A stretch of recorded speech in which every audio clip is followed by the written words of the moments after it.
Bom, aqui em granjas, nós podemos apagar ou desabilitar granja.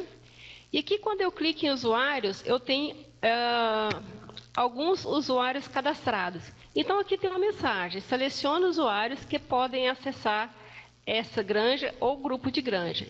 Então, aqui eu vou marcar. Nesse caso aqui, a Maura pode acessar qualquer uma dessas granjas.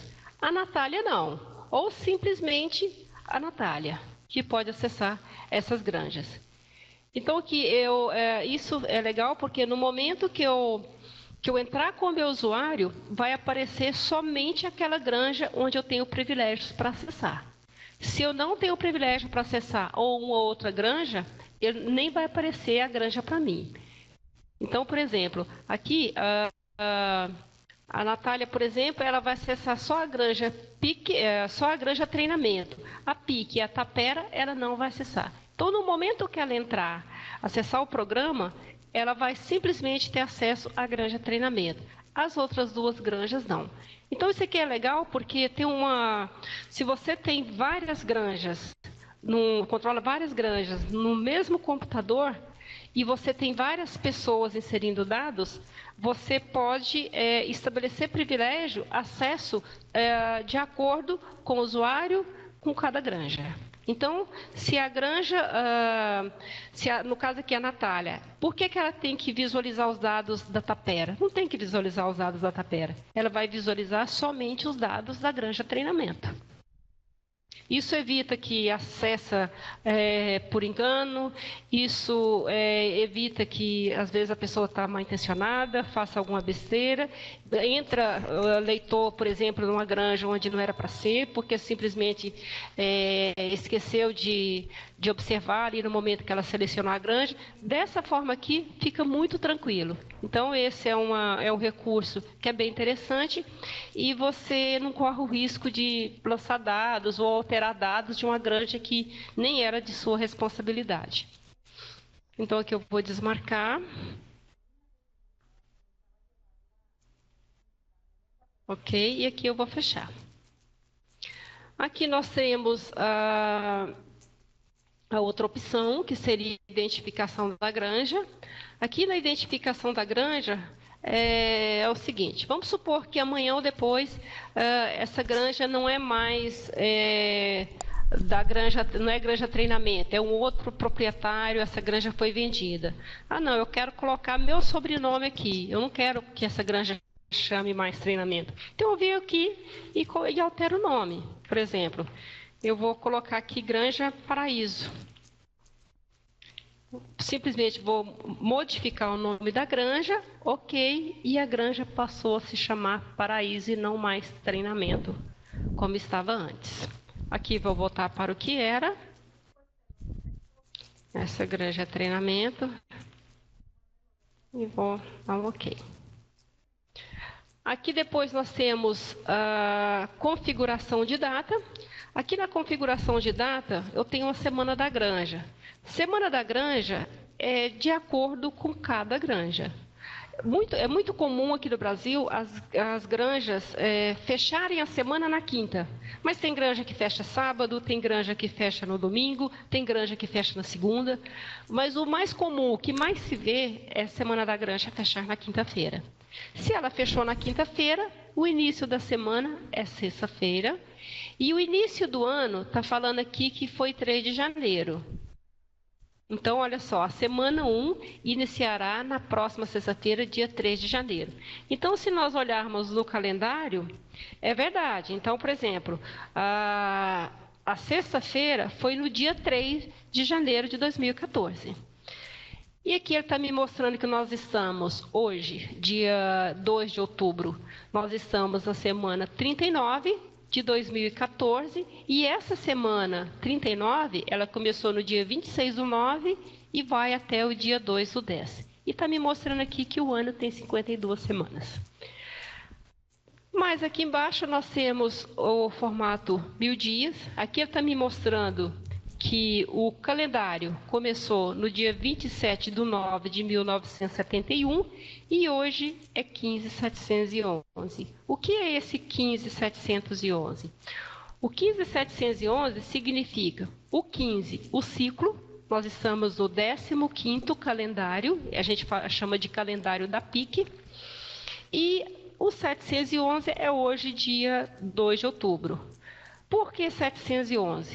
Esse calendário de 1000 dias, ele, como o próprio nome diz, ele é para 1000 dias. Então, esse calendário dura 3 anos.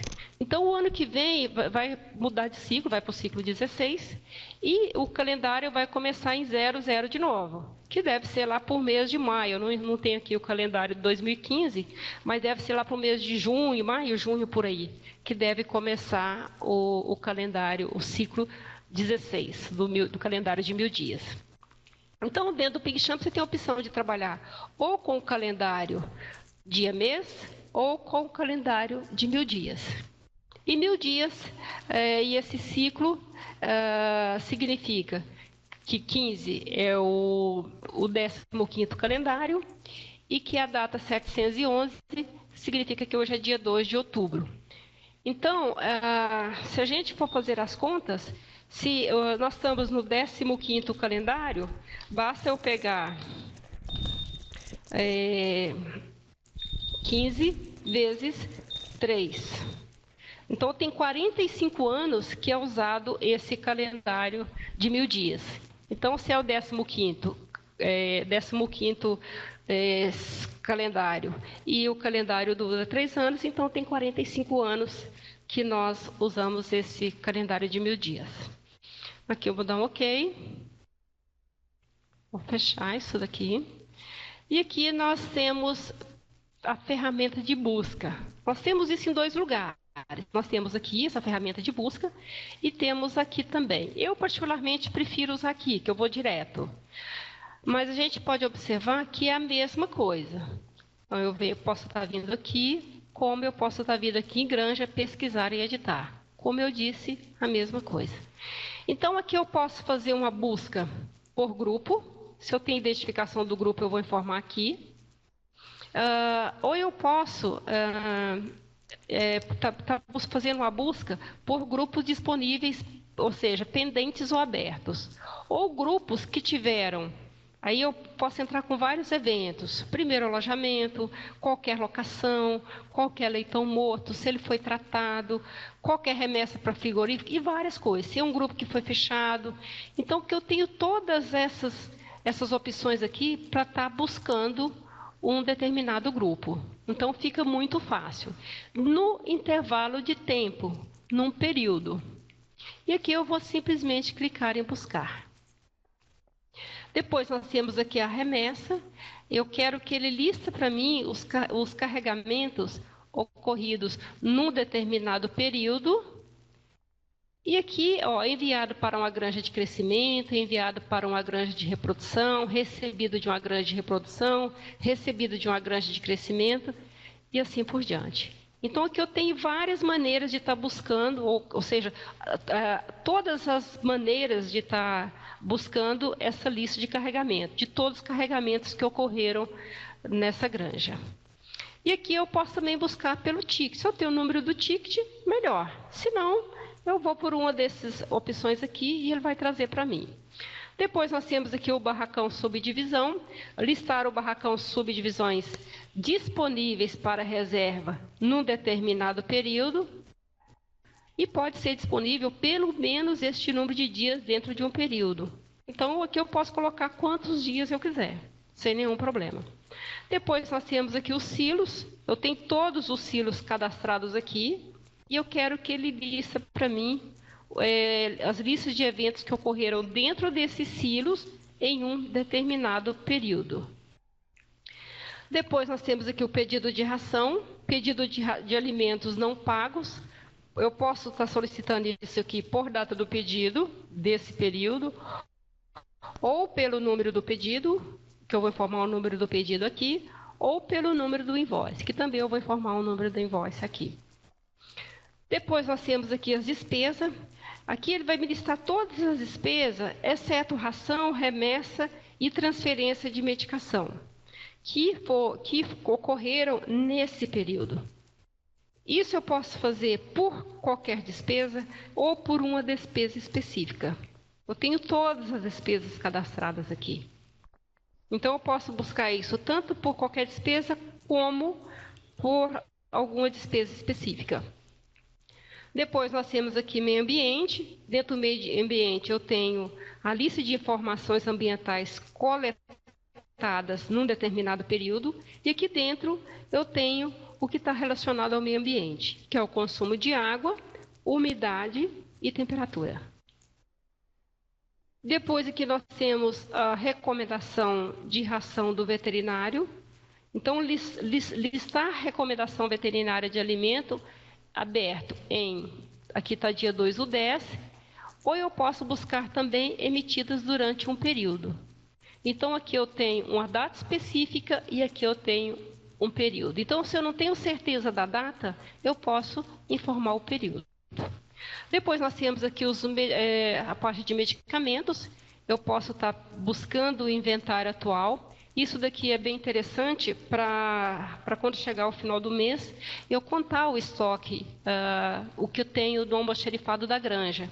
Então, o que eu tenho na farmacinha, eu vou estar listando isso aqui e vou estar conferindo com o estoque real.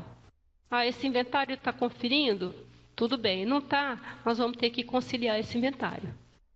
Depois nós temos aqui a lista de medicamentos comprados num determinado período. Então, se chega ao final do mês, você tem que prestar contas para a contabilidade, você pode listar os medicamentos que foram adquiridos no intervalo de tempo. Se é do mês, você vai colocar aqui 1/9 a, por exemplo, 30/9. E ele vai listar para você qual foi a data da compra, qual o medicamento, qual a quantidade, o custo e o fornecedor. Então, isso aqui é bem interessante também. Depois, nós temos aqui a receita das vendas. Então, vim fazendo as vendas durante todo o mês. Chega aqui no final do mês, eu vou pedir para listar para mim essas vendas. Então, eu vou listar aqui o período de 1/9 a 30/9. Isso daqui é bastante interessante também para a contabilidade, para eu fechar os valores, eu checar os valores se realmente fechou com o que tem de nota fiscal na contabilidade. E aqui, se tiver algum erro, eu vou descobrir. Então, fica legal também para eu checar se aquilo que eu digitei de receita está certo. Porque isso aí é espécie, são valores e tem que ser muito bem informado para evitar qualquer surpresa futura. Então, aqui eu vou informar, ele vai listar para mim toda a minha receita num determinado período sobre a venda. E aqui ele vai me mostrar o valor por vendido total e por suíno enviado. Então, esse aqui fica bastante interessante.